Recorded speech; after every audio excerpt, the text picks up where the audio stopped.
ha sido un buen cimiento. Por eso respondemos en alabanza, para buscarte y adorarte y proclamarte y declarar que Jesús, que tú eres el Señor. Ahora en este momento suplicamos nuevamente que tu Espíritu Santo nos dirija hacia esa verdad a la luz de la Escritura. Sea tu verdad en medio de tu iglesia, sea Jesucristo exaltado, la meta de nuestra predicación, pero también, Señor, tengamos presente que eres tú finalmente la meta de la glorificación en la predicación. Creyendo, Dios amado, que tú harás mucho más y que estamos delante de ti, abrirás el entendimiento, pondrás tu palabra en cada corazón y la prosperarás. Gracias en el nombre de Jesús. Amén. Ocupa en su lugar.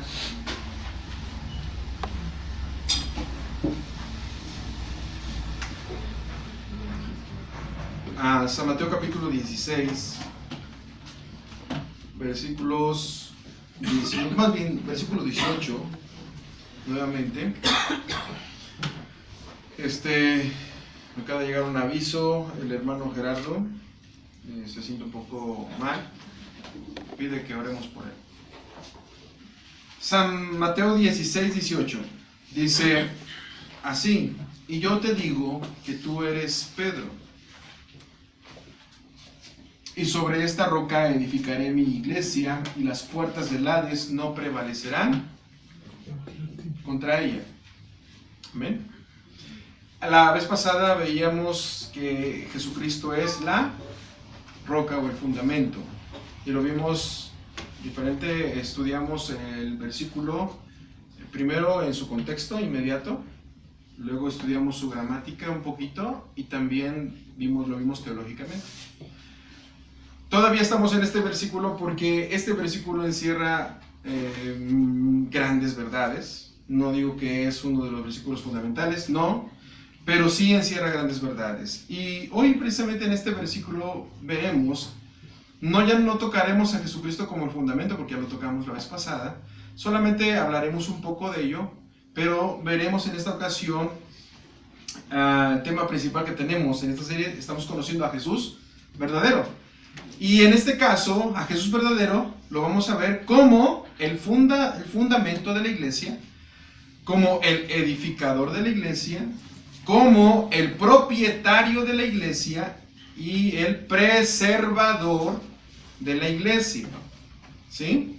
En esos cuatro aspectos lo vamos a ver en este versículo, para usar también parte de otros textos bíblicos que apoyan precisamente esto, que enfocan esto. Entonces, hoy, conociendo a Jesús verdadero, repito, veremos a Jesús como el fundamento de la iglesia, como el edificador de la iglesia, como el propietario de la iglesia y como el preservador de la iglesia. Amén. Hemos leído, dice: y yo te digo, dijo Jesús, que tú eres Pedro, tú eres Petra, tú eres roca pequeña o piedra pequeña, pero sobre esta roca, y aquí es donde Jesús está hablando, sobre esta roca, se hace ver Jesús mismo, sobre esta peña, dice, edificaré mi iglesia. Entonces Jesucristo dice que Él es el fundamento de la iglesia. ¿Sí? Está hablando con un discípulo que tiene una encomienda de predicar el evangelio también. ¿Sí? Pedro, si ustedes se dan cuenta, Pedro, el apóstol, ya en Hechos de los Apóstoles, en el libro de Hechos de los Apóstoles, escrito por San Lucas, es Pedro quien, al predicar el evangelio, absolutamente todo el evangelio que predica Pedro, está mencionando a Jesucristo como Señor, como Salvador. Y les habla en un lenguaje a los judíos como piedra del ángulo, piedra que ellos despreciaron, piedra donde tropezarán si no obedecen o creen. Finalmente podemos ver que es Pedro quien está hablando de la resurrección de Jesús, de la muerte y de la resurrección de Jesucristo. Está hablando de la forma en que el hombre es un pecador delante de Dios, se considera delante de Dios un pecador, y Dios determinó de esta forma redimir al hombre enviando a su propio Hijo Jesucristo. Ahora, en ese testimonio que Jesucristo le hace ver a Pedro, diciendo, tú eres piedra, o tú eres piedra pequeña, y sobre esta roca yo edificaré mi iglesia, entonces Jesucristo es el fundamento. De hecho, algo maravilloso sobre esto, ya lo leímos la vez pasada, en Primera de Pedro, cuando dice que es una preciosa piedra, ¿sí o no? ¿Sí recuerdan? Una piedra preciosa. Primero dice que es una piedra viva, y que todos hemos sido edificados sobre esa piedra viva, nosotros como piedras vivas. Pero también habla de una piedra preciosa. Ahora, esa piedra preciosa está hablando en un lenguaje egipcio. Ahora, no quiero decir que Pedro está usando un lenguaje egipcio, sino que es la forma en que en aquel momento se hablaba. Por ejemplo, en esos tiempos, si hablamos algo muy coloquial entre nosotros, ¿cómo? En el caso de fútbol, vamos a echar una cáscara. Si este lenguaje cotidiano ahora se usara en unos años después, la gente entendería, ¿cáscara? ¿Qué no la cáscara es la corteza de un fruto? Entonces, en el momento que Pedro está hablando en la carta, una piedra preciosa, está hablando en un término que aquel tiempo se entendía como una piedra tallada donde se grabaría un nombre del fundador de esa construcción. O sea, quien era un arquitecto en aquel tiempo debería llevar en el cimiento, debería llevar un grabado, ¿sí? Cincelado, el nombre del fundador de esa construcción, del edificador de esa construcción. Por eso que Pedro lo habla y dice, esa piedra viva es una piedra escogida por Dios y es preciosa. No solamente decía preciosa en hermosura, sino preciosa porque es una piedra donde ha sido tallada el nombre de Dios. Ahora, debemos de entender esto porque, hermanos, miren, debemos entender esto acerca de la predicación del Evangelio. ¿Cuál es la meta de la predicación del Evangelio? Y se los voy a decir, pero tengan presente esta pregunta. ¿Cuál es la meta de la predicación del Evangelio? Hemos dicho Cristo, pero no, es la gloria de Dios. Si ustedes recuerdan, Jesucristo vino a dar a conocer la gloria de Dios en la predicación. Pero ¿quién es la base de la predicación del Evangelio? ¿Quién es la base? Es Cristo, exactamente. Pero ¿quién es el don de la predicación del Evangelio? ¿Mandé? No, el don. Exactamente. Entonces quiere decir que la Trinidad está totalmente involucrada en la predicación del Evangelio. Cuando Jesucristo dice en la palabra de Dios, cuando Jesucristo habla de Dios, está hablando de la gloria de Dios, de la hermosura de Dios, de la voluntad de Dios, habla de la declaración directamente de Dios, habla de su hermosura, de su ley maravillosa, habla de su ley perfecta, de su ley santa, habla de la justicia de Dios, habla de la santidad de Dios. Jesucristo vino a hablar todo eso. Con esto indicaba gloria a Dios. ¿Pero qué es la gloria de Dios? Eso es lo que nosotros debemos también preguntarnos. ¿Qué es la gloria de Dios? La gloria de Dios son todos aquellos atributos que caracterizan a Dios mismo. O sea que Dios, que Jesucristo, como Dios, no vino a hablar de nadie más sino de aquel que lo envió. Y en este caso, ¿de quién habló? De su Padre. ¿Y de qué habló? De la gloria de Dios. Si nosotros al predicar el Evangelio no vamos nosotros saboreando la gloria de Dios, estamos en problemas porque probablemente solamente lo entendemos en el intelecto, pero no estamos saboreando la gloria de Dios. De hecho, hermanos, lo que impactaría en las predicaciones actuales eso es muy necesario porque lo que impactaría al hombre en las predicaciones actuales será la gloria de Dios en el corazón del hombre. Ahora, cuando Jesucristo vino a predicar y a proclamar el Evangelio, vino a dar a conocer la gloria de Dios. En su muerte y en su resurrección, se quedó el fundamento, la base de esa predicación que es Jesucristo. Para que esa predicación tenga, o sea prosperada, o el Evangelio más que nada sea predicado y tenga eficiencia o eficacia en lo que se hace, debe de participar el Espíritu Santo en esa predicación. Si no, la predicación no tiene sentido. hemos visto nosotros textos sobre la parte de la Biblia, dice que si Dios no interviene, todo lo que se haga es en vano. Y hay un salmo sobre eso. Si Dios no edifica la casa, en vano trabajan los que la edifican. ¿De acuerdo? Entonces, finalmente podemos ver que aquí está dando a conocer, dijo Jesucristo, yo soy ese fundamento, yo soy ese fundador, y esta piedra lleva mi nombre. No tendría sentido que fuera puesto sobre algún hombre, o sea, la iglesia descansara sobre algún hombre humano, común y corriente como nosotros. No tendría sentido. ¿Por qué? Porque todos nosotros somos falibles. Todos nosotros nos equivocamos. Todos nosotros cometemos errores. Todos nosotros pecamos. Entonces, la iglesia debería descansar sobre un hombre divino. Dios hombre. Debería descansar la iglesia sobre el fundamento que es Jesucristo, siendo Dios y siendo hombre. Porque este hombre, Jesucristo, es un hombre perfecto, es un hombre santo, es un hombre justo, es un hombre sin pecado. Es un hombre que vino a cumplir la voluntad de Dios. Es un hombre que vino a establecer la gloria de Dios. Él mismo dijo, no tiene sentido porque si ustedes recuerdan que a Jesucristo le decían, tú por Belcebú echas fuera demonios, le decían los fariseos. Pero Jesucristo dijo, no tiene sentido que Satanás se expulse a sí mismo, entonces su casa estaría dividida. Pero si yo echo demonios fuera, ¿qué dijo? El reino de Dios está aquí. ¿Qué quiso decir Jesucristo con eso? Que la misma gloria de Dios, la misma gloria chequina estaba presente.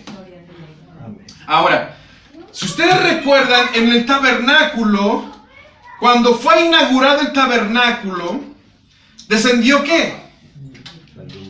No, descendió, la nube, pero ¿qué descendió? Literalmente hablando. La gloria de Dios, descendió la gloria de Dios, hablando literalmente, la gloria de Dios descendió. Y con esto consagró el tabernáculo, con esto santificó el tabernáculo, con esto dedicó el tabernáculo como ¿qué? Como lugar de Dios. ¿Ok?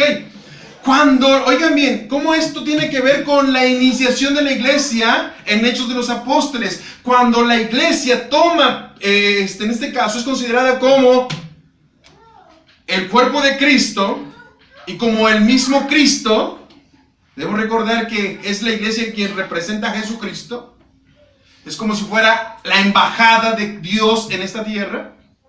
Entonces, cuando la iglesia...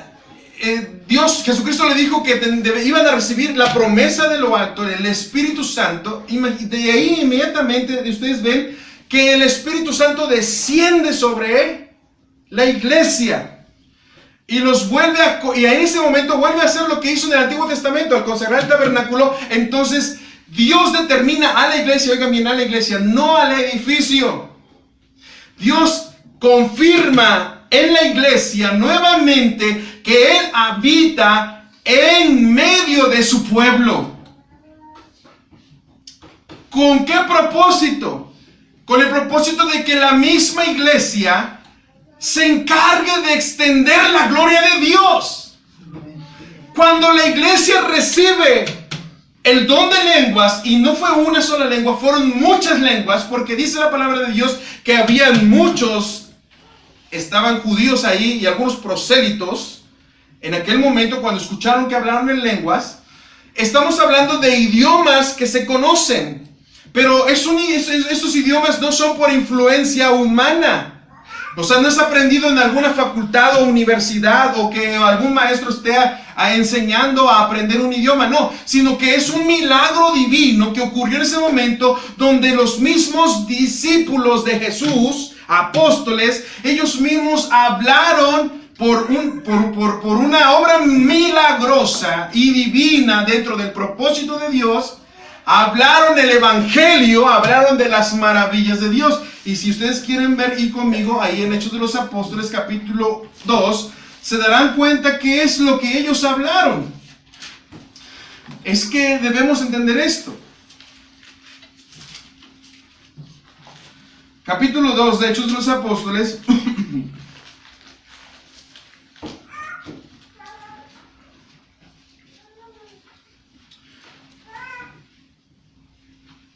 Dice el versículo 11, capítulo 2, 11, dice así. Bueno, vamos a leer desde donde reciben ellos el impacto de este. El versículo 6. Y hecho este estruendo, se juntó la multitud y estaban confusos porque cada uno les oía hablar en su propia lengua. Las lenguas son entendibles. Aquí está diciendo el versículo que las lenguas son entendibles, porque las pudieron entender. ¿Quiénes? Y estaban atónitos y maravillados diciendo, mirad, ¿no son galileos todos estos que hablan?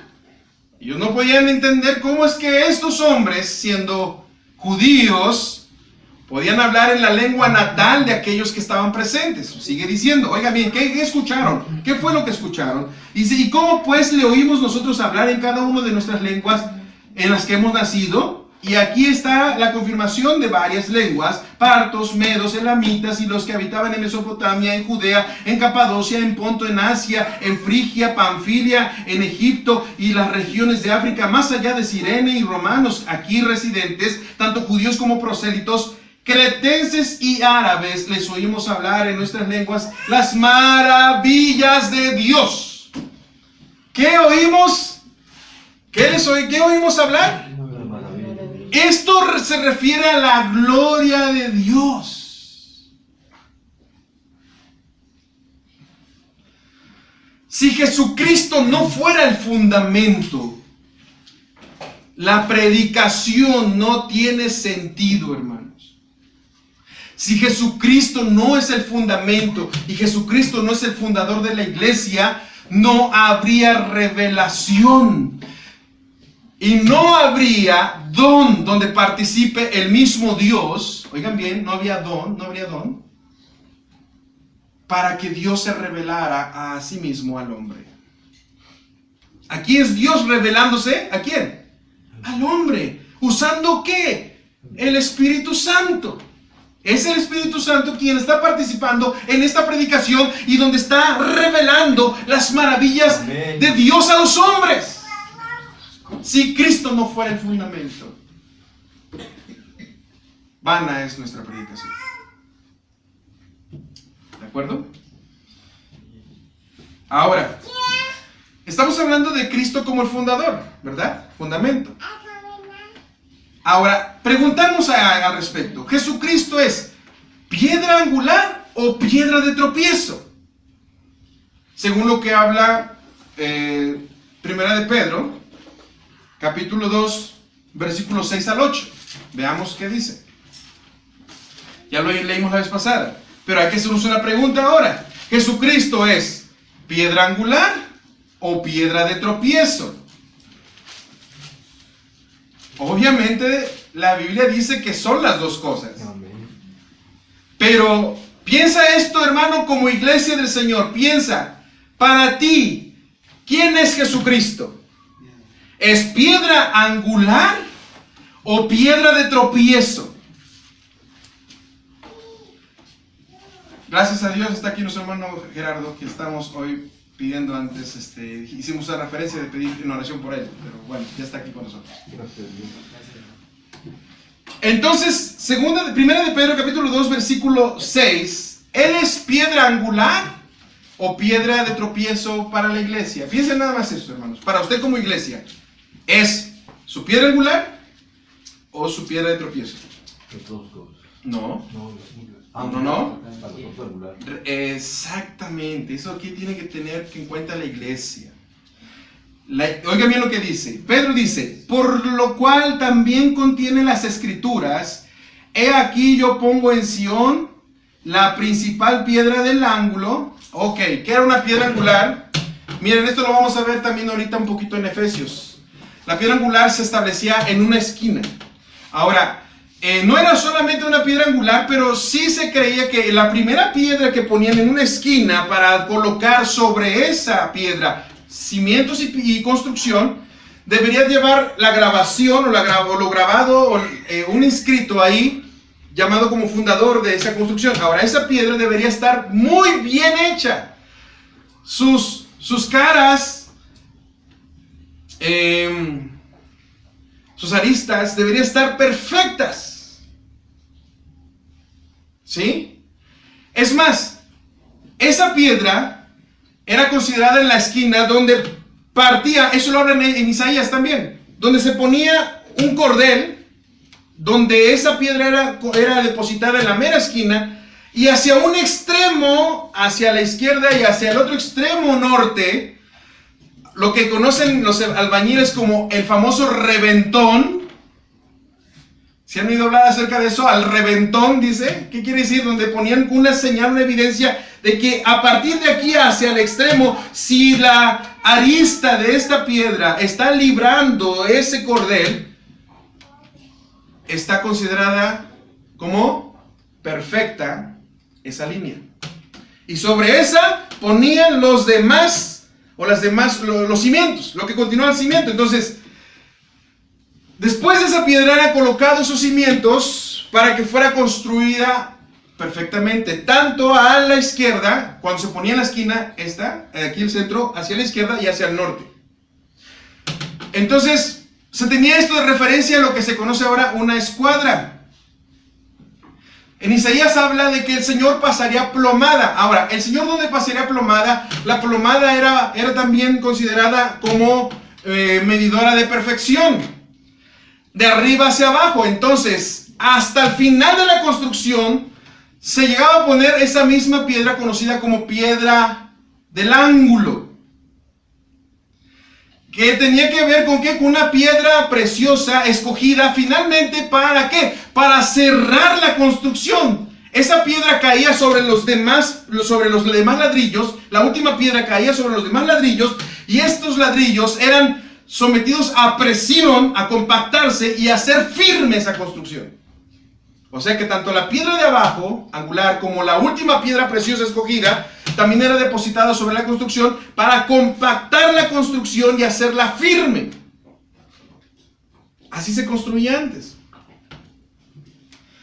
También se consideraba que en los linteles finalmente pondrían una piedra angular en medio, en un arco, porque así eran las construcciones, a eso le llamaban la piedra angular también.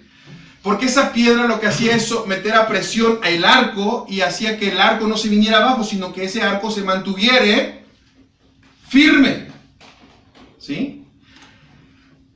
Dice aquí que Jesucristo viene a ser la piedra angular que está como fundamento, pero también está depositada para compactar con firmeza esa construcción. ¿Qué quiere decir eso? Que finalmente Él comenzó la obra y Él mismo la terminará.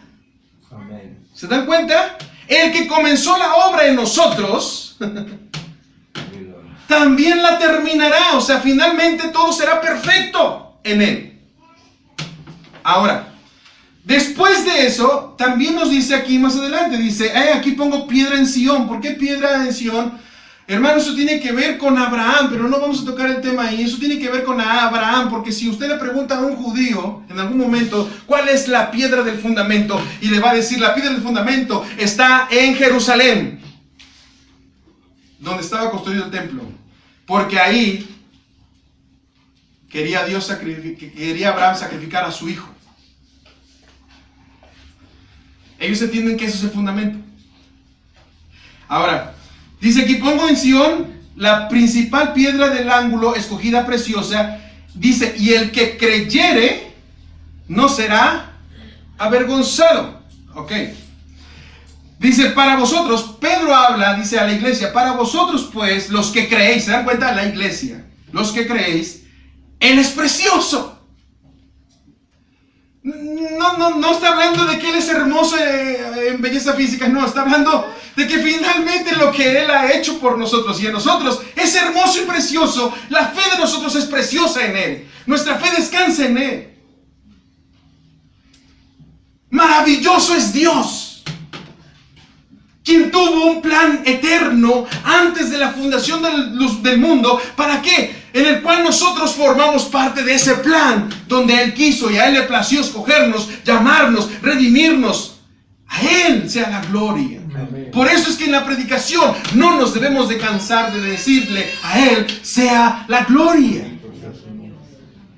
Exactamente. ¿Por qué? Porque Dios, estamos hablando del Dios trino, no del Dios que nada más es un Dios como considerado como Padre, sino el Dios trino, donde la Trinidad tiene que ver desde la creación, donde la Trinidad tiene que ver con la iglesia, donde la Trinidad tiene que ver con la salvación, donde la Trinidad tiene que ver con la redención, donde la Trinidad tiene que ver con la esperanza, donde la Trinidad tiene que ver con el amor, gozo y paz, donde la Trinidad tiene que ver en la palabra de Dios, donde la Trinidad tiene que ver con la operación del Espíritu Santo y también tiene que ver con los dones del Espíritu Santo, donde el carácter de Dios ha sido transferido al hombre que en Él creyere. La Trinidad. Ahora, dice aquí nosotros, es preciosa para nosotros los que creéis. Oigan bien, pero para los que no creen, aquí ya están fuera de la iglesia. No estoy hablando de aquellos incrédulos, sino estoy hablando de la iglesia que el Señor escogió. Y estamos hablando de una iglesia invisible. Los que no creen, está hablando de una iglesia invisible, porque hay muchos que se congregan en las iglesias locales, pero no todos creen. Es una tristeza, hermanos. Pero el hecho de que uno se congregue en la iglesia local no significa que pertenece a la iglesia invisible. Pertenece también al grupo de los que no creen. Y esto lo habla la palabra de Dios, porque si el pueblo de Israel en Hebreos dice que aquellos que salieron de Egipto, también aquellos que perecieron en el desierto, dice que perecieron ¿por qué? Por su desobediencia y su incredulidad. Pero también era pueblo de Dios. Sí, era pueblo de Dios, pero era un pueblo incrédulo. Dentro de la iglesia local también hay incrédulos. Oigan bien, eso es tanto para ellos que conforman una iglesia local que no creen en Jesucristo, como también aquellos que no creen que Jesucristo es Dios. Entonces dice que la piedra que los edificadores desecharon ha venido a ser cabeza del ángulo. Y dice, y piedra de tropiezo, y roca que hace caer, porque tropiezan ¿en qué? En la palabra. Aquí esto también tiene que ver con algo profético de Jesucristo. Cuando Simeón, el anciano que circuncidó a Jesús, lo habla San Lucas, dice que a este niño que tomó en sus manos, él tenía una petición delante de Dios y le dijo a Dios, no me permitas morir hasta que yo vea al Redentor de Israel. La Biblia dice que cuando Simeón llega y toma al niño en sus manos, inmediatamente es revelado a él que el que está cargando es el Mesías. Y él dice de esta forma, finalmente dice, puedo morir y descansar. Y dice de esta forma, pero este niño ha nacido porque será caída para todo aquel. Oiga bien, caída. O sea, ¿cuál es el modus operandi de quién? De Jesús. ¿Cuál es el propósito en este caso que tiene Jesús en esta vida? Es que todo aquel, antes de que crea en Él, tiene que caer. Tiene que caer. Porque Él mismo lo levantará. Pero todo aquel que no cree, estará tropezando con Él todo el tiempo, todo el tiempo. ¿Por qué? Porque no creen a la palabra de Él. Todo el tiempo habrá conflicto. Todo el tiempo, todo lo que dice Jesús, el hombre va a decir, eso no puede ser. Y conflicto, ¿por qué? Siempre va a tropezar el hombre con Dios y con su palabra. ¿Por qué? Porque no creen. Pero dele gracias a Dios que usted y yo fuimos de los que caímos, pero nos levantó el Señor. De los que tropezamos con Él como piedra, porque no creíamos, pero que ahora creyendo, ahora somos llamados justificados, somos declarados justificados, somos declarados santos para su gloria. Somos llamados discípulos del Señor. ¿Se dan cuenta qué importante es esto como fundamento? Ahora, Pablo el apóstol dice aquí, termina el texto, dice, porque esta piedra hace caer, porque tropiezan en la palabra, siendo desobedientes a los que fueron también destinados. ¿Cómo? ¿De qué está hablando aquí Pedro? De algo que también él vivió con los apóstoles. Y eso lo vamos a hablar un poco ahorita en una cita más adelante, porque si usted recuerda, Jesucristo dijo, y ninguno de estos se perdió, solo el hijo de perdición. Pedro se dio cuenta que había uno entre ellos que estaba destinado ¿a qué? Perdición. A perdición. Por cuanto que nunca creyó en él. Ahora, Dios no fue injusto, porque es más, Dios llamó ¿a quién? A Judas. Judas debería haber creído, ¿sí o no? Pero anduvo con la verdad y no creyó. Pero había sido destinado este hombre por cuanto no iba a creer. Simplemente porque a Dios le plació salvar a algunos y no a todos. Recuerden ese texto. A Dios le plació salvar a muchos, a redimir a muchos. Pero esos muchos no dice que todos. Ahora, no caigamos en el fatalismo, llegar a decir, entonces, finalmente entonces yo soy de los que destinó a Dios para salvación o para condenación. Hermano, usted no se preocupe por eso, porque ese día es para usted también. Usted hoy, si usted no creía en Jesús, hoy este día se ha hecho para usted, para salvación de usted, para que crea en Él. Y si usted cree en Él, este día también hizo Dios este día, ¿para qué? Para que usted se santifique. Eso vamos a hablar en otro momento acerca de la iglesia. Efesios capítulo 1 Corintios capítulo 3:11. Habla del fundamento. Y dice así, 1 Corintios capítulo 3:11. Leo para ustedes. Porque nadie puede poner otro fundamento que el que está puesto, el cual es Jesucristo. El apóstol Pablo lo entendió. Pablo entendió que no era Pedro, era Jesucristo el fundamento. Es hermoso y maravilloso entender esto. ¿Por qué, hermanos? Porque finalmente en Él descansamos. Si Él no fuera el fundamento, todo lo que vamos a hablar ahorita no tendría sentido. Si Él no fuera el fundamento, entonces no hay quien edifique esta iglesia. Y Dios necesita entonces al hombre para edificar a la iglesia, porque Dios no puede edificar la iglesia solo. Necesita al hombre. Si Jesucristo no fuera el fundamento, entonces Él no es el propietario. Finalmente también es delegado esto al hombre para ser propietario. Por eso ahora, en la actualidad, hay mucho ¿qué? Hay muchas denominaciones, hay muchas sectas, hay mucho denominacionalismo. Por eso se dan cuenta que Dios no pudo haber puesto su fundamento en el hombre, porque Dios ya conoce el fin de las cosas. Ahora, y si Jesucristo no fuera el fundamento, no hay quien preserve. ¿Qué quiere decir preservar? No hay quien cuide, que guarde, que conserve a la iglesia. Entonces la iglesia puede desaparecer en cualquier momento. Pero Jesucristo es el fundamento. Así que sí, Jesucristo como fundamento, Jesucristo como fundamento, finalmente Él es el fundador de la iglesia. Él dice aquí, Pablo dice que nadie puede poner otro fundamento. Eso quiere decir que nadie, ningún hombre. Si ustedes revisan el contexto, recuerden que Pablo veía que había en la iglesia de Corinto había un gran problema. La iglesia de Corinto quería poner a Cefas ¿como quién? Como el apóstol ejemplar a seguir. Pero otros decían, no es Cefas, es Apolos. No es Apolos, es Pablo. Bueno, Pablo dice, ni Cefas, ni Apolos, ni yo. Nadie puede poner otro fundamento que el que ya está puesto. Ya está puesta la piedra del ángulo, tiene su grabación y su nombre es Jesucristo. Amén, exactamente. Así es, así sea. Entonces, Jesucristo es el fundamento. Ahora pasemos a que Jesucristo es como el edificador de la iglesia.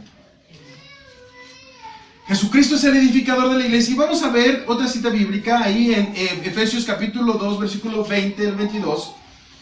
Efesios 2, 20 al 22. Jesucristo es el edificador de la iglesia. Dice así, 2:20 al 22. Dice aquí, oigan bien, dice edificados. No dice que nos edifiquemos. ¿Así? Aquí no dice edifíquense. No. Aquí habla como que alguien está interviniendo en la edificación. Edificados, o sea, como haciendo ver que hay alguien que está haciendo esta labor y nosotros debemos finalmente ceder, porque alguien está operando en esta edificación. ¿Me explico, hermanos? No somos nosotros, aquí no es el hombre quien está participando totalmente, no, aquí está Dios sobre el hombre participando para su gloria.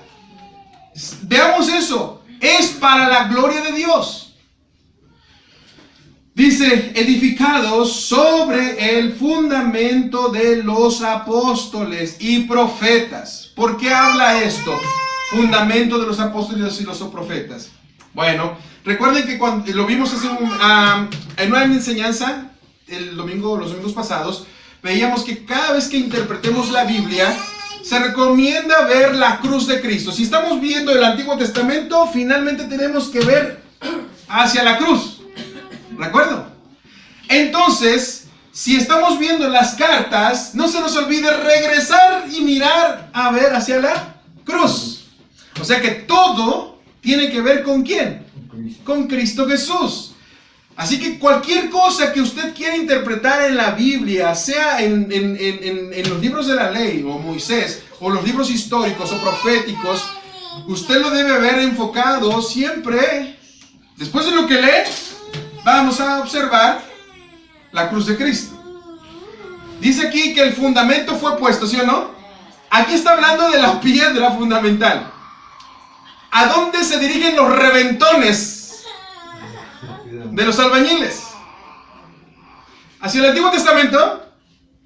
Sí, la línea que los albañiles de aquel tiempo, los edificadores, rechazaron, esa piedra que había sido puesta por fundamento, no la aceptaron. Ellos quisieron poner su propia piedra.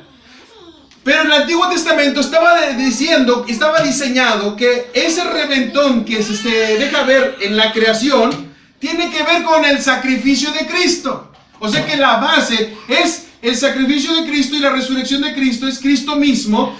Así que el listón o el cordel que se extiende o se estira hacia el Antiguo Testamento abarca desde el Génesis hasta Malaquías. Así que todos aquellos que querían ver al Mesías, finalmente Jesucristo es el descanso de toda esa construcción histórica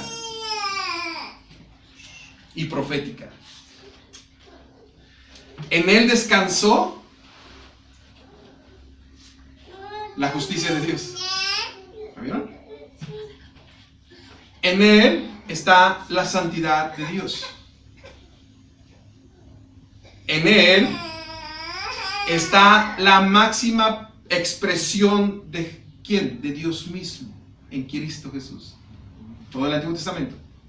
Ahora, ¿por qué dice apóstoles y profetas? Porque también los apóstoles dijeron, nosotros no podemos poner ya otro fundamento. Ese fundamento ya está puesto por Dios mismo, que es Cristo Jesús. Así que todo lo que hagamos, finalmente, hay que ver la cruz de Cristo. Todo lo que hagamos va a ser para la gloria de Dios en Cristo Jesús. Todo lo que se hace es para la edificación de la iglesia, pero es para la gloria de Dios. O sea, todo finalmente. Entonces, todo lo que hicieron los profetas y todo lo que hicieron los apóstoles, finalmente venían a caer en el descanso de Jesucristo. El día de reposo es Jesucristo. Los mandamientos finalmente los cumplió Jesucristo. O sea, todo descansa finalmente en Jesucristo. Entonces aquí dice, edificado sobre el fundamento de los apóstoles y profetas, siendo la principal piedra del ángulo, ahí está, Jesucristo, mismo. En quien todo el edificio, ya está hablando de toda la iglesia. ¿Se dieron cuenta? Todo el edificio, bien coordinado, va creciendo. ¿Va creciendo sola? No, vamos a ver quién edifica esto. Entonces va creciendo para ser un templo santo del Señor. Entonces está hablando literalmente de un edificio, hermanos. O sea, está hablando de una construcción.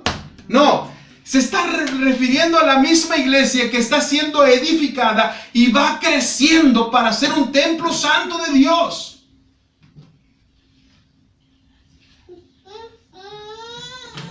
Dice aquí, en quien vosotros también sois juntamente edificados para morada de Dios en el Espíritu. Finalmente, este rebaño local es una ¿qué? Construcción de Dios. Ahora, ¿se imagina? Ahora en la actualidad se ha desenfocado mucho esto porque el hombre ha querido poner su denominacionalismo por alto. Si hoy vemos, oigan bien, si hoy vemos, hay muchas denominaciones. Por eso nuestro lema de esta iglesia no es ser una iglesia más. Ok, viéndolo desde ese punto de vista, no somos una iglesia más para ser otra denominación. No. Nosotros somos la misma iglesia de Cristo que ha venido históricamente edificada. ¿Me explico? Obviamente ante gobernación pide una identidad. Obviamente ante gobernación sí debemos tener un nombre que nos identifique, pero no es una denominación. Nosotros debemos entender que no somos una denominación más. Seguimos siendo la iglesia de Cristo. Ahora, hay un punto importante sobre esto. Entonces, si decimos ser una iglesia, si finalmente llegamos a creer que somos una iglesia más, finalmente, entonces debemos de mirar a la cruz. Y si somos una iglesia más, debe ser una iglesia más, pero no como denominación, sino una iglesia más que quiere hacer la voluntad de Dios. ¿Me explico? Es un compromiso que tenemos. Ahora, pasa una cosa. Hay fundadores que crearon iglesias desde abajo y se les honra. Pero hay veces que se les llega se va a un extremo. Y la misma iglesia pierde enfoque y pierde fundamento. Porque que han sacado a Jesucristo del fundamento para poner ese fundador. Es un peligro. Quiero decir que la iglesia, si el hombre la edifica, está compitiendo con Dios mismo. ¿Alguien puede competir con Dios? Definitivamente no. Entonces, si algún hombre quiere decir de esta forma, es que la iglesia, yo no puedo dejar a la iglesia porque sin mí la iglesia no puede hacer nada, eso es un terrible error. Nosotros como encargados de iglesia o líderes, o en este caso pastores, ancianos o diáconos, jamás debemos de tener en nuestra mente ni en nuestro corazón el hecho de llegar a decir, sin mí la iglesia no va a prosperar. No. No. O que digamos, sin mí la iglesia no va a crecer. No. Porque entonces nosotros estaríamos compitiendo con Dios mismo. Y estaríamos cometiendo una gran herejía. Cosa que no está escrito en la Biblia. Al hombre hoy mismo se ha encargado de traspasar las fronteras como si fuera una conquista que debe hacer en todo el mundo, estableciendo estandartes, pero estandartes no legítimamente de Cristo, sino están estableciendo estandartes o están llegando a expandirse, estableciendo su denominacionalismo. Eso es algo terrible.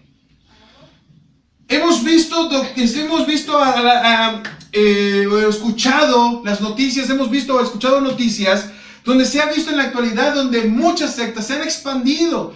La famosa secta de la cienciología. La secta, en este caso, se conoce como la secta de los adventistas, o la secta de la luz del mundo, o secta de los católicos. Hay infinidad de muchas sectas, aún sectarismo en el pentecostalismo también hay. Entonces, la iglesia está sufriendo.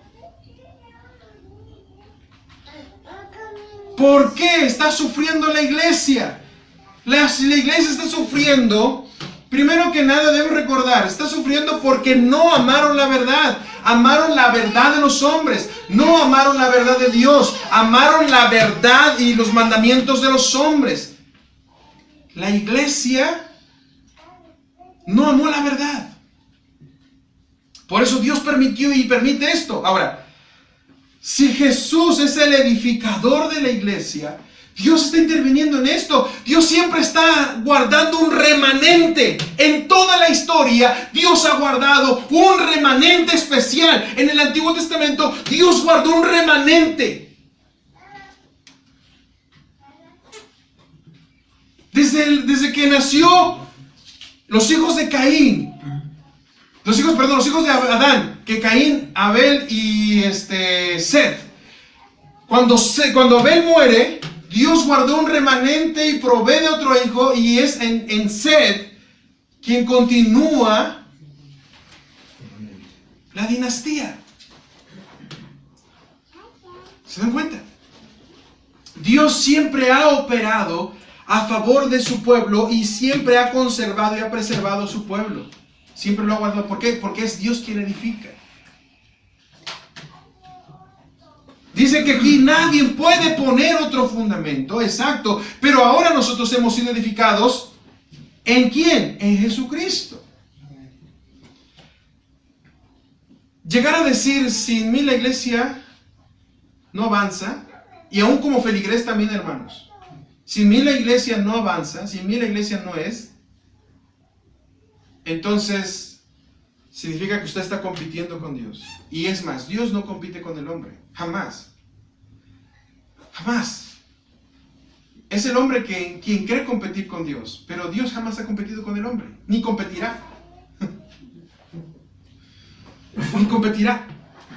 Dios, finalmente Dios lleva a cabo su propósito eterno. ¿Ok? Entonces, ¿por qué usar estrategias? Fíjense que hace como 20 años, como 20 o 30 años, más o menos, entre 30 años y 20 años, no sé cuántos de ustedes llegaron a escuchar el método llamado iglecrecimiento. De hecho, una de mis tesis para recibirme como ministro iba a ser esa, el tema del iglecrecimiento.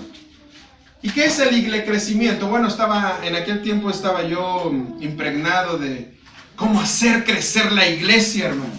Pero no la iglesia que ahora tenemos, sino para mí el enfoque era cómo hacer crecer la iglesia. Ese iglecrecimiento, hermanos, es realmente una enseñanza antibíblica, donde han fomentado ideologías y creado mentiras basadas en análisis psicológicos y empresariales, económicos, cómo dirigir y cómo hacer que la iglesia crezca como una empresa. Eso no es método sano, eso no es un método bíblico. ¿Se dan cuenta? Es un gran problema tener una idea de iglecrecimiento. Gracias a Dios no hice mi tesis de ese tema, mi tesis fue el fruto del Espíritu Santo. Pero ahora, hermanos, ese iglecrecimiento ha arrasado con muchas iglesias carismáticas, donde ahora al miembro se le enseña que es indispensable que él colabore, que él contribuya, que él coopere, que él haga esto. ¿Por qué? Porque sin él la iglesia deja de existir. Donde se le hace ver que el pastor es importante en la iglesia, y si no hay pastor, se acabó la iglesia. Donde ahora el pastor puede delegar como una herencia a sus hijos el pastorado, sin ser llamados. La iglesia no es un negocio ni es algo que se hereda, porque la iglesia no la edifica el hombre. Y aquí pasamos al siguiente, porque Cristo es el propietario de la iglesia. Oigan bien, no lo digo yo, lo dice su santa palabra. San Juan capítulo 17. Ya vamos a terminar. San Juan capítulo 17. Veamos, vamos a ver solamente algunos versículos salteados. San Juan 17, algunos versículos salteados. Él es el propietario. Y dice así, 17 de San Juan.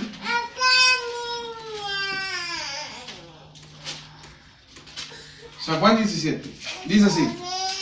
El versículo 6. Observe. Dice: he manifestado tu nombre. Jesucristo está hablando, está haciendo una oración conocida como la oración sacerdotal. Él, como sumo sacerdote, está haciendo una oración intercediendo por sus discípulos. Y dice: he manifestado tu nombre. Está hablando con Dios su Padre. Jesucristo está hablando con Dios Padre. Dice: he manifestado tu nombre a los hombres que del mundo me diste. Presta atención. Los que Dios le dio, ¿a quién? A Jesucristo. ¿De quién eran entonces esos hombres? ¿A quién le pertenecían antes? A Dios Padre Creador, ¿de acuerdo? Pero Dios Padre Creador dijo: ahora, ¿quién? Te los voy a entregar a ti. Jesucristo entendió y dijo: esos hombres que tú me diste. Dice, quiere decir que el Padre le otorgó ¿a quién? A Jesús. A esos hombres que tú me diste. Tuyos eran, ¿ya vieron? Y me los diste y han guardado tu palabra. Y han guardado tu palabra. Versículo 9. Yo ruego por ellos. ¿Por quiénes? Por los que tú me diste. No ruego por los del mundo, sino por los que me diste, porque los que tú me diste, ¿qué son? Son tuyos. ¿Es Dios el propietario de la iglesia? Claro que sí, Cristo es el dueño. 11. Y ya no estoy en el mundo, mas estos que están en el mundo, y yo voy a ti, Padre Santo, a los que me has dado, guárdalos en tu nombre. Esta palabra tiene que ver con la siguiente que vamos a ver, que dice: guárdalos en tu nombre. Estos que tú me diste, tú los guardas. Versículo 12. Cuando estaba con ellos, hablando de los discípulos, en el mundo, cuando estaba con ellos en el mundo, yo los guardaba en tu nombre. ¿Ya ven que Jesucristo los guardaba en el nombre del Padre? ¡Qué hermoso es esto! La Trinidad interviniendo en esto, hermanos. Finalmente sigue la Trinidad interviniendo en esto. Dice: yo los guardé en tu nombre. A los que me diste, yo los guardé, y ninguno de ellos se perdió. Ninguno. Solo el hijo de perdición, para que la escritura se cumpliese. Estos que tú me diste son tuyos. Eran tuyos. ¿Se dan cuenta? ¿Se dan cuenta? Estos que tú me diste. ¿Quién es el propietario? No es el hombre. La iglesia no es nuestra, hermanos. La iglesia es del Señor, y como es del Señor, Él se va a encargar de edificar a su iglesia. Nosotros solamente encarguémonos de obedecer su santa voluntad. ¿Cuál es su santa voluntad? Su palabra. Obedezcamos su voluntad santa, y entonces Él hará crecer a la iglesia si obedecemos su santa voluntad, si hacemos su santa voluntad. Él añadía, dice la palabra de Dios, que Él añadía a la iglesia los que habían de ser salvos. Era Él quien añadía, no somos nosotros. Nuestra encomienda es predicarle a la gente. Sí, predícale, pero tú no los convenzas. Que los convenza la palabra eficaz, inerrante, autoritativa de Dios. Que no los convenza tu argumento, que lo convenza el amor de Cristo, la gracia de Dios, y puedan ver la gloria del Señor. Que no los veas tú, que probablemente estén llorando. Exactamente eso no quiere decir totalmente que Dios esté haciendo algo en ellos. Eso no da credibilidad o garantía de que algo Dios está haciendo en ellos. Pero eso sí podemos tener en cuenta, que finalmente lo que Dios haga en ellos siempre será perfecto. Porque Él hace el llamado eficaz. Él nos llama al arrepentimiento. Él nos llama a que nosotros renunciemos nuestra lealtad hacia otras personas. Es más, aquí lo que podemos ver es que si el hombre es lealtad al hombre mismo, está cambiando de lealtad a Dios. Pero dice la palabra de Dios, obedecer a vuestros pastores, porque esto es ¿qué? Porque esto es bueno. ¿Quién lo dice? Dios. Pero los pastores dice que deberíamos señorearnos de la iglesia. No, sino que somos participantes de la misma iglesia. Pero si algún líder o dirigente ha sido puesto en la iglesia, es puesto para edificación de la iglesia misma. ¿Y qué hay de los líderes que han hecho estragos con la iglesia? Déjenme decirle, hermanos, que también Dios los ha puesto por cuanto ellos no amaron la verdad.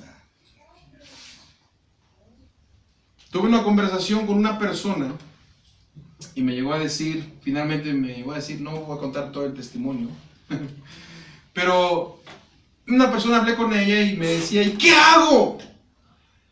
Lleva 14 años sin participar de Santa Cena. 14 años y es un miembro de iglesia. Y él dice, pero yo comparto el evangelio, toco en la música y yo creo que eso a Dios le agrada, aunque no me den mi lugar, yo glorifico a Dios así. Y le dije, ok, ¿tú crees que es correcto? Sí, yo creo que sí es correcto. Digo, ¿o es cómodo para ti?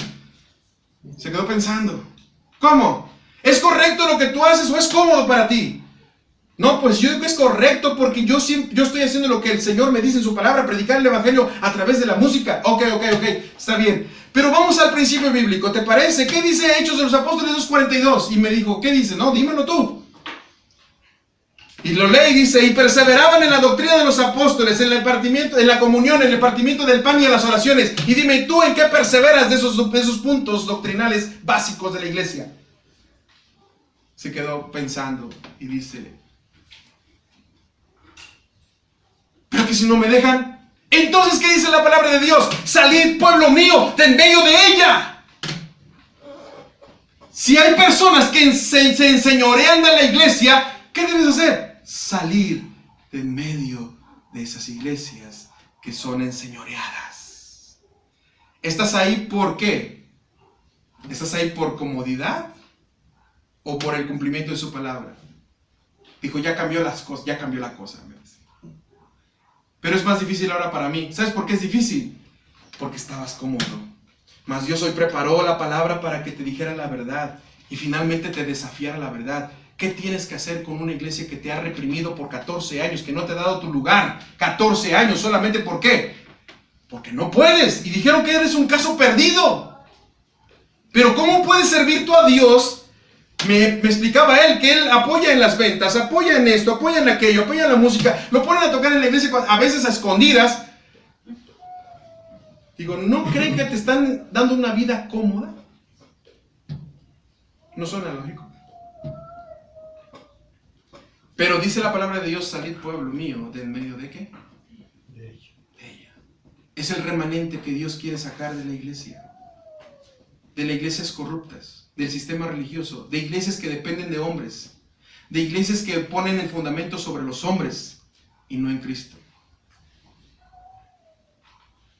Pero muchas veces la gente quiere seguir viviendo cómoda porque no arriesga nada, porque ve que si hace esto puede perder mucho, pero pierde a Cristo, lo más importante.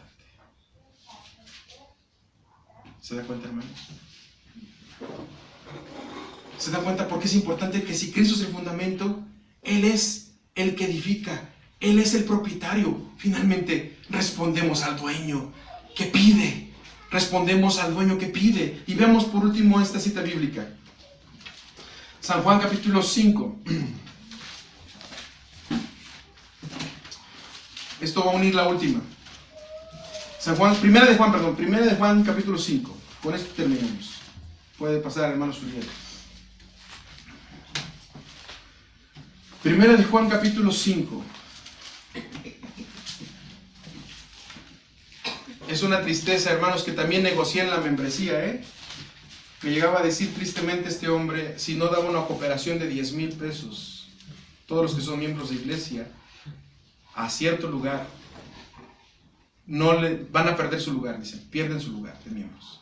Y los que son no miembros de iglesia, son miembros de iglesia, pero están caídos, como en el caso de él, dice, a mí me pidieron 5,000 pesos, de lo contrario, yo nunca podré ocupar mi lugar más adelante, que esto sirva como un acierto.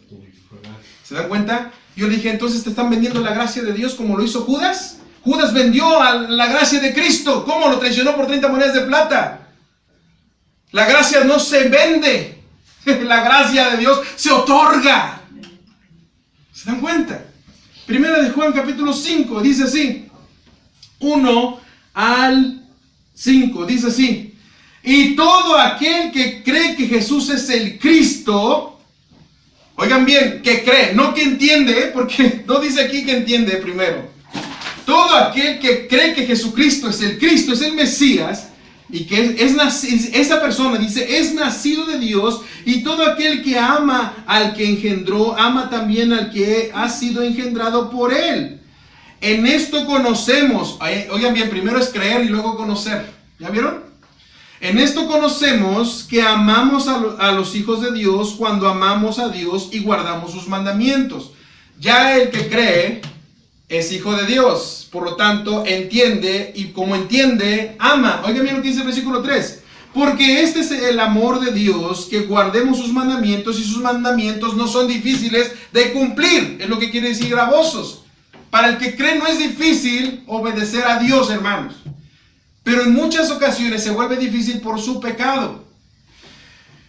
Versículo 4. Porque todo aquel que es nacido de Dios, oigan bien, nacido de Dios. No que nace por sí solo, sino que nace de Dios. Viene de Dios. Nació de un nacimiento que viene de arriba. El nacimiento que se refirió Jesucristo a Nicodemo. Todo aquel que naciera de la palabra y del Espíritu, o sea, un nacimiento que viene de arriba, que viene de Dios, dice...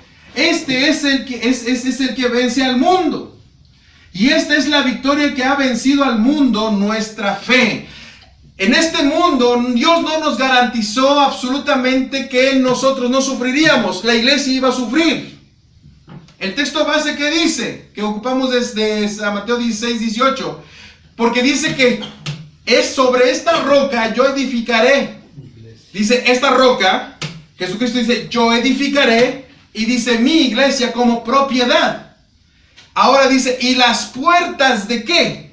Del Hades no prevalecerán contra ella. ¿Qué quiere decir? ¿Qué idea tenían en aquel tiempo? Bueno, los judíos decían que el Hades era algo parecido al Seol. Un lugar donde toda alma finalmente acaba en ese lugar. Toda persona que muere, finalmente su alma va a ese lugar. En el Antiguo Testamento se creía eso. Y en el Nuevo Testamento, según la idea de los griegos, se cree que era un monstruo que devoraba las almas. Entonces, dice que las puertas del Hades no prevalecerán contra ella. Algunos han interpretado este versículo como que los combates que ahora tenemos con Satanás y sus demonios finalmente no podrán vencer a la iglesia. No se refiere a eso porque, es más, pareciera ser que Satanás se había vencido en la cruz del Calvario, ¿sí o no? Pero obviamente no. Era un propósito de Dios. Parecía ser que cuando los apóstoles, la primera iglesia fue esparcida por la persecución, pareciera ser que la iglesia se iba a extinguir, ¿sí o no? Pero no fue así, fue un propósito de Dios para expandir el evangelio. Ok, cuando los apóstoles fueron muriendo de uno en uno, ¿quiere decir que la iglesia se había terminado? No, Dios había preparado hombres llamados ancianos de iglesia y diáconos de la iglesia para seguir reafirmando la iglesia, edificando la iglesia. Por años ha habido eso. Lo que sí, la iglesia no ha sido exenta, es que como los combates que ha recibido la iglesia, los enfrentamientos que ha tenido la iglesia, Dios no le prometió a la iglesia que la iglesia iba a ser infalible. ¿Por qué? Porque la iglesia la componen humanos. Así que como la iglesia la componen humanos, estos humanos, nosotros, venimos a ser falibles, nos equivocamos.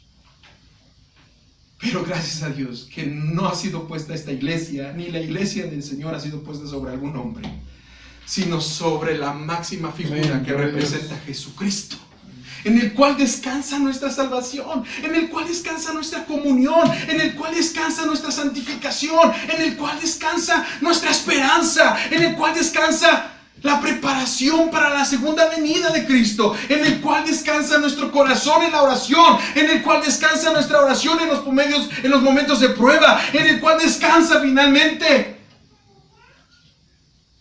nuestra edificación.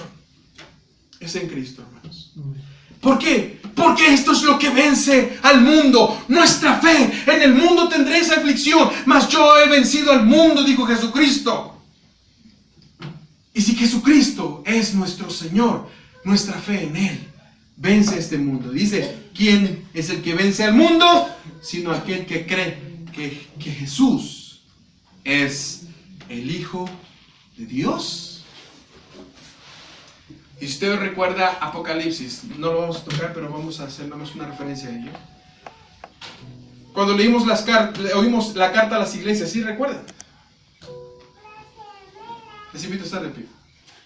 Cuando se recuerdan las cartas que se predicaron aquí acerca de las iglesias, ustedes recordarán que Jesús siempre hablaba de una recompensa. Por ejemplo, hablaba de estas recompensas. Al que venciere, le daré que coma del árbol de la vida. Al que venciere, no sufrirá daño de la segunda muerte. Al que venciere, comerá del maná escondido. Al que venciere, recibirá una piedra blanca, y esa piedra un hombre nuevo que nadie conoce.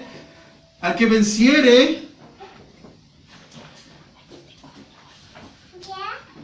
yo le daré la vida y le daré vestido blanco. Al que venciere, su nombre estará anotado en el libro de la vida. Al que venciere, lo haré columna del templo. Estará cerca de Dios. Y dice más adelante, además será considerado heredero conmigo. ¡Qué maravilla! Somos participantes en Cristo de todo lo que Él es. Oigan bien, pero ¿cuál fue el propósito de todo esto? Primero que nada, la meta fue a Dios la gloria. La base es Jesucristo. Y el don en el cual opera en la iglesia es el Espíritu Santo. ¿Se da cuenta, hermano, qué importante es que usted y yo tengamos esto en cuenta? Nosotros no podemos ayudar a esta iglesia a crecer con ningún método. Solo hagamos la voluntad de Dios. Si usted revisa Hechos 2, en el 42, vuelvo a repetir como le dije a este hermano, y perseveraban ¿en qué? En la doctrina de los apóstoles. ¿En qué perseveraban? En la comunión. ¿En qué perseveraban? En el partimiento del pan.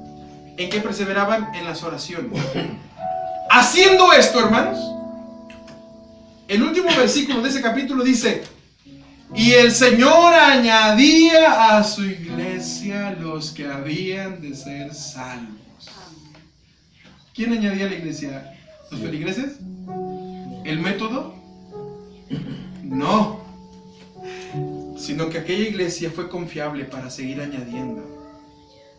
Porque esa iglesia vivía la gloria de Dios, la saboreaba la gloria de Dios. Saboreó, no solamente la vio, saboreó la gloria de Dios. ¿Usted quiere saborear la gloria de Dios?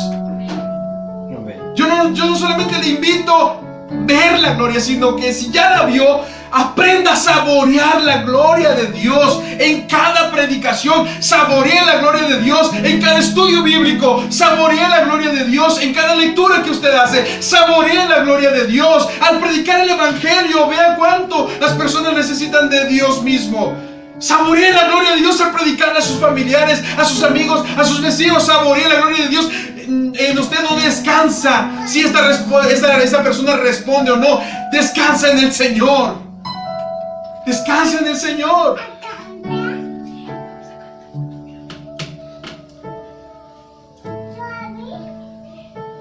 ¿Por qué? Porque es el Espíritu Santo quien debe operar, convenciendo al mundo de su pecado.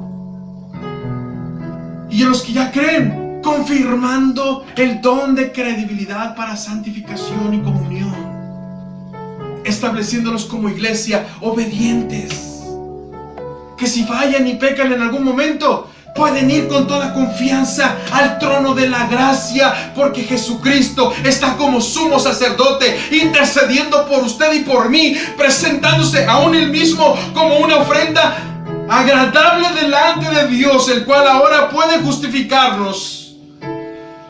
Y al pedir perdón, el perdón es conferido, nunca va a ser negado, porque Cristo está de por medio.